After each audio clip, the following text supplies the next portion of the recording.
తన గోల్ ప్రకారం తను బైపీసీ తీసుకుంది. సో నాకు బయాలజీ డాక్టర్ అంటే ఇంట్రెస్ట్ కాబట్టి so I choosed BiPC. So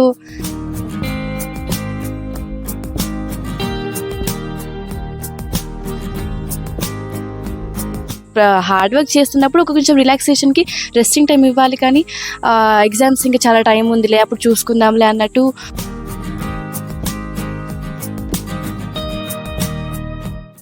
సాంఘిక సంక్షేమ కళాశాలలో చదువుతూ టాప్ ర్యాంకులు సాధించారు ఇద్దరు కవల పిల్లలు. ఒకరే అనుకుంటారు, కానీ ఇద్దరు టాప్ ర్యాంక్ సాధించారు. ఒకరు ఎంపీసీలోను, మరొకరు బైపీసీలోను టాప్ ర్యాంక్ సాధించారు.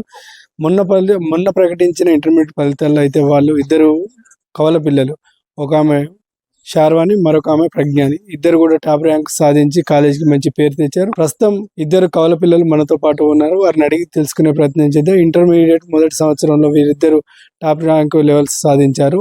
ప్రస్తుతం మనతో వారిద్దరు ఉన్నారు. వారిని అడిగి తెలుసుకునే ప్రయత్నం, ఎట్లా కష్టపడరు, ఎలా అని, వాళ్ళ ఫ్యామిలీ బ్యాక్గ్రౌండ్ ఏంటనే విషయాన్ని అడిగి తెలుసుకునే ప్రయత్నం చేద్దాం. ముందుగా మీకు మా న్యూస్ 18 తరఫున కంగ్రాట్స్ అమ్మ. మీ పేరు? శార్వాణి, గంప శార్వాణి. ఎన్ని మార్క్స్ వచ్చాయి? 465 వచ్చాయి అవుట్ ఆఫ్ 470. Group MPC. ఎట్లా ప్రిపేర్ అయ్యారు? హార్డ్ వర్క్ బాగా ప్రిపేర్ అయ్యాం. షెడ్యూల్ ఇక్కడ మాకు టీచర్స్ అందరూ సపోర్ట్ చేశారు. మాకు షెడ్యూల్ ఉంది, ఎట్లా ప్రిపేర్ అవ్వాలి, ఏది ప్రిపేర్ అవ్వాలి, టైమింగ్స్తో సహా మాకు వాళ్ళు సపోర్ట్ చేసి అరేంజ్మెంట్ చేశారు, ప్లానింగ్ చేశారు. అట్లనే మేము ప్రిపేర్ అయినాం. టెస్ట్ అవన్నీ కూడా చాలా యూస్ఫుల్ అయ్యాయి. అంటే 10th ఎక్కడ? 10th model school, government model school. 10th లో ఎన్ని వచ్చాయి? 10 GB వచ్చింది. 10 GB వచ్చింది. అంటే ఏ సబ్జెక్ట్ లో తక్కువ వచ్చాయి? తెలుగులో 1 మార్క్ పోయింది, 99 అవుట్ ఆఫ్ 100. ఇంగ్లీష్లో 3 marks I last out of 100, 97 వచ్చాయి. మ్యాథ్స్ ఏలో 1 మార్క్ పోయింది. ఏమవుదాం అనుకుంటారు ఇంటర్ తర్వాత? ఐఐటి సెక్యూర్ చేసిన తర్వాత మంచి కాలేజ్లో సీట్ వస్తే అందులో చేస్తా. అంటే జాబ్ ఏం చేయాలి? భవిష్యత్తులో సివిల్స్ రాద్దాం అనుకుంటున్నా. ఫస్ట్ ఐఐటి కొట్టిన తర్వాత later I will prepare for civils. Family mother contract employee, తాతయ్య రిటైర్డ్ గవర్నమెంట్ ఎంప్లాయ్. మీ పేరమ్మా? ప్రజ్ఞాని. మీకు ఎన్ని మార్క్స్ వచ్చాయి? నేను బైపీసీ గ్రూప్లో చదువుతున్నాను. నాకు 436 వచ్చాయి అవుట్ ఆఫ్ 440. మీరు ఎట్లా ఫీల్ అవుతున్నారు?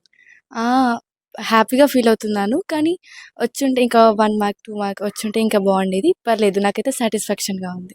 మీకు 10th లో ఎన్ని మార్క్స్? నాకు కూడా 10th లో 10 GPA వచ్చాయి. భవిష్యత్తులో ఏమవుతుంది? నా ఫస్ట్ గోల్ ఏంటి అంటే నీట్ క్రాక్ చేయాలని. నీట్ ద్వారా నేను డాక్టర్ అవ్వాలనుకుంటున్నాను. సెకండ్ ఇయర్ లో కూడా ఇలాగే? సెకండ్ ఇయర్ లో కూడా టాప్ మార్క్స్ సెక్యూర్ చేయాలని కోరుకుంటున్నాను. అంటే మీకు అంటే ఒక ఆలోచన ఉన్నది, ఇన్ని మార్క్స్ వస్తాయి ఇట్లా అనే ఒక ఐడియా అయితే ఉంది. మీ అంటే కాలేజ్ ప్రిన్సిపల్ కానీ సిబ్బంది కానీ ఎట్లా ఎట్లా అంటే మాకు జూన్ 1 నుంచి మా ఇంటర్ ఫస్ట్ ఇయర్ స్టార్ట్ అయింది. అప్పటి నుంచి నీట్ కోచింగ్, జేఈ కోచింగ్తో పాటు సైమల్టేనియస్గా ఐపీ కూడా ప్రిపేర్ చేయించారు. సో వాళ్ళ teachers hard work, principal sir hard work వల్ల మేము టాప్ ర్యాంక్ సాధించాం. నేను ఖచ్చితంగా డాక్టర్ అవ్వాలని కోరుకుంటున్నాను. నీట్ క్రాక్ చేసి డాక్టర్ అవ్వాలని కోరుకుంటున్నాను. సెకండ్ ఇయర్లో ఇక నీట్ టాప్ ర్యాంక్ వచ్చి మంచి కాలేజ్లో సీట్ వస్తే so I will go for MBBS. So the same time doctor అవ్వాలి. డాక్టర్ ఏం చేస్తాం అనుకుంటారు? డాక్టర్లో ఇంకా స్పెషలైజేషన్ డిసైడ్ కాలేదండి. సో వచ్చిన తర్వాత సో అప్పుడు ఏ నాలెడ్జ్ ఎక్కువ ఉంటే సో దాని ప్రకారం తీసుకుంటాను. తన గోల్ ప్రకారం తను బైపీసీ తీసుకుంది. సో నాకు బయాలజీ డాక్టర్ అంటే ఇంట్రెస్ట్ కాబట్టి so I choosed BiPC. So ఐపీలో సేమ్ టాప్ ర్యాంక్స్ వచ్చాయి. సో దానికి హ్యాపీగా ఉన్నాను. 10th లో 10 GPA వచ్చాయి ఇద్దరికి. మేము ఇద్దరము మోడల్ స్కూల్ శంకర్పట్నం లో చదివాము. ఇద్దరికి 10 GPA వచ్చాయి. ఎట్లా ఫీల్ అవుతున్నారు? హార్డ్ వర్క్ చేస్తున్నప్పుడు ఒక కొంచెం రిలాక్సేషన్ కి రెస్టింగ్ టైం ఇవ్వాలి, కానీ ఎగ్జామ్స్ ఇంకా చాలా టైం ఉందిలే అప్పుడు చూసుకుందాంలే అన్నట్టు ఉండవద్దు. హార్డ్ వర్క్ ప్రతిరోజు కష్టపడి చదవాలి. ఫస్ట్ నుంచి ఇద్దరు same school same college? Yes, first నుంచి ఇద్దరం ఒకటే దగ్గర. మీరు ఎక్స్పెక్ట్ చేశారు ఇన్ని మార్క్స్ వస్తాయని? ఎక్స్పెక్ట్ చేశారు.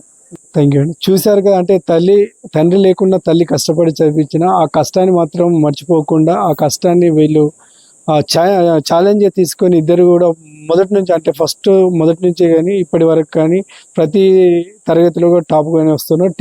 10th క్లాస్లో కూడా 10 GPA సాధించారు. అలాగే ఇంటర్మీడియట్ ప్రథమ సంవత్సరంలో కూడా ఇద్దరు ప్రజ్ఞాన్ శర్వాణి ఇద్దరు కూడా టాప్ ర్యాంక్ సాధించి రాష్ట్రంలోని నెంబర్ 1 నిలిచారు. సాంఘిక సంక్షేమం అంటే ఇది ఒక ప్రైవేట్ కళాశాల కాదు, ప్రభుత్వ కళాశాలలో కూడా ఇద్దరు చదువుకొని ఇద్దరు ట్విన్స్, ఒక్కరు కాదు ఇద్దరు కవల పిల్లలు మార్క్స్ సాధించడం అంటే ఆషామాషి విషయం కాదు. ఇద్దరు కూడా మొదటి నుంచి అలా ఆలోచనలు ఒకటే, అలా ఆలోచన కానీ ఇద్దరు కూడా ఒకటే ఆలోచనతో మంచిగా చదివి ఫస్ట్ ర్యాంక్ సాధించారు. భవిష్యత్తులో కూడా ఒకరు ఇంజనీరింగ్, ఒకరు డాక్టర్ అవుతున్నారని చెప్తున్న పరిస్థితి కనబడుతుంది. సో వాళ్ళు కూడా రానున్న రోజుల్లో మరింత ఎదగాలి మనం కూడా కోరుకునే ప్రయత్నం చేద్దాం.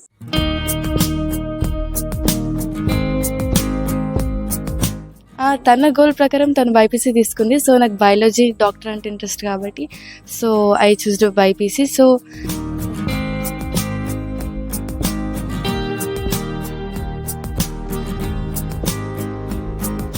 హార్డ్ వర్క్ చేస్తున్నప్పుడు ఒక కొంచెం రిలాక్సేషన్కి రెస్టింగ్ టైం ఇవ్వాలి, కానీ ఎగ్జామ్స్ ఇంకా చాలా టైం ఉందిలే అప్పుడు చూసుకుందాంలే అన్నట్టు